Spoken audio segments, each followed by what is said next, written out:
এই দেখুন একদম খুব সুন্দর হয়েছে না, একদম লাল লাল ঝাল ঝাল মোরলা মাছের ঝাল। নমস্কার বন্ধুরা, সবাই কেমন আছেন? আশা করি খুব ভালো আছেন। আপনাদের আশীর্বাদে আমিও খুব ভালো আছি। কাকুলির আরেকটি নতুন ব্লগে আপনাদের স্বাগত জানাই। আজকে কি রান্না করি বন্ধুরা, পুরো ভিডিওটা দেখতে থাকুন। আশা করছি আপনাদের খুব ভালো লাগবে। আজকে 3-4 পদের রান্না করব। আজকে দাদার মনটা খুব খুশি, কারণ আজকে অনেক দিন পর পেয়েছে চুনো মাছ। এই শীতে সেরমভাবে দাদা গুঁড়ো মাছ বলতে চুনো মাছগুলো পায়নি। এই শীতের সময় অন্য অন্য শীতকাল, এবার শীতও কিন্তু বেশি পড়লো, কিন্তু মাছ সেরকম দেখা গেল না। খলসে মাছ, কাজুলি মাছ, ফ্যাসা মাছ এগুলো তো শীতকালেই ওঠে। ট্যাংরা মাছ, মাঝখানে একদিন ট্যাংরা মাছ এনেছিল, ওই একদিনই এনেছিল, সেরকম পাওয়া যায়নি। আর দেশি যে বজুরি ট্যাংরা, সেই ট্যাংরা তো এখনও পাইনি। দাদার আফসোস কিন্তু এই শীতকালে প্রচণ্ড পরিমাণের আফসোস হচ্ছে যে এই শীতকালে এত শীত পড়লো, মাছ কিন্তু পাওয়া গেল না।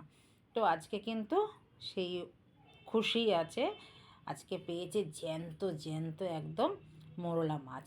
তো মোরলা মাছের ঝাল করব আজকে। তো মোরলা মাছের ঝাল শুধু করলে তো হবে না, আমাদের তো ঘরে জানেন অনেক রকমেরই রান্না হয়। আমার গাছের বেগুন অনেকগুলো ছিল, তো তাই বেগুনগুলো সব ভেজে নিলাম, না হলে আর খাওয়া হবে না। এই বেগুনগুলো নষ্ট হয়ে গেলে কেনা বেগুন খাওয়ার মতন আর ইচ্ছা নেইও। কেনা বেগুনের দানা হয়ে যায়, গা খুব চুলকায়। বেগুন আমার নুন চিনি দিয়ে একটু মেখে রেখেছিলাম হলুদ দিয়ে। আর আমি তো সব জানেন, সব কিছু আগে রেডি করে তারপরেই রান্না করি।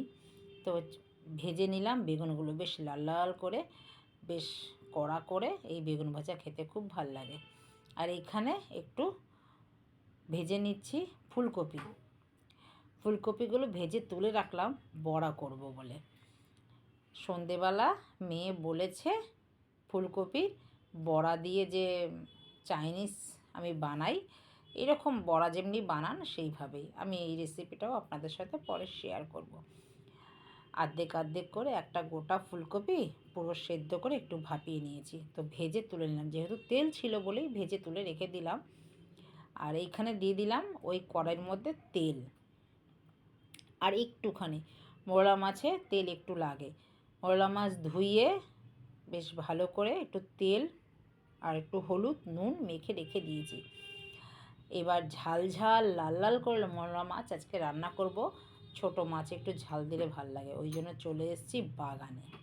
আর বাগানে এই লঙ্কাগুলো, দুটো লঙ্কা দিলে পরে বন্ধুরা এতটাই ঝাল, মানে অসম্ভব ঝাল।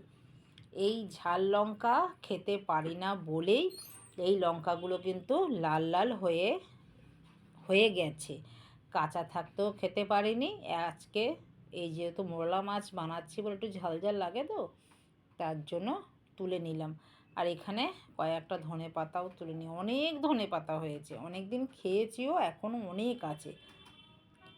ধনে পাতা তুলে নিয়ে এবার চলুন রান্নাঘরে যাওয়া যাক। ততক্ষণে আবার অনেক পালং শাকও হয়েছে, আবার তুলব। চলুন ধুয়ে টুয়ে নিয়ে চলে এসেছি একেবারে। এখানে পেঁয়াজ কিন্তু আমার ভাজা ভাজা হয়েও গেছে। এবার দিয়ে দিলাম একটু আদা আর রসুন। মিক্সিটা খারাপ হয়ে গেছে, একটু কুচিয়েই দিয়েছি, একদম মিহি কুচোনো। 2-4 মিনিট ভালো করে নেড়ে নিলাম। এবার দিয়ে দেবো নুন। নুনটা দিলে পেঁয়াজটা একটু নরম হয়ে যাবে, তাতে তেলটাও ছেড়ে আসবে। পেঁয়াজ তো আমার ভাজা হয়ে গেছে। এবার চলুন দিয়ে দিই পরিমাণ মতন হলুদ। হলুদটা একটু কমই দিলাম, মাছের মধ্যে যেহেতু হলুদ মেখে রেখেছি, নুন হলুদ অল্পই মেখেছি। এবার লঙ্কাগুলো চিড়ে চিড়ে দিয়ে দিই। মানে অসম্ভব ঝাল, আমার একবার ভয়ও লাগছে যে এতগুলো লঙ্কা দেবো কি দিই, মানে এতটাই ঝাল। আমি কাটছি লঙ্কাটা, নাকে আমার ঝাঁঝ আসছে একদম। মানে কি পরিমাণে যে ঝাল, যে খাবে সেই বুঝতে পারবে যে এই লঙ্কাটা কতটা ঝাল।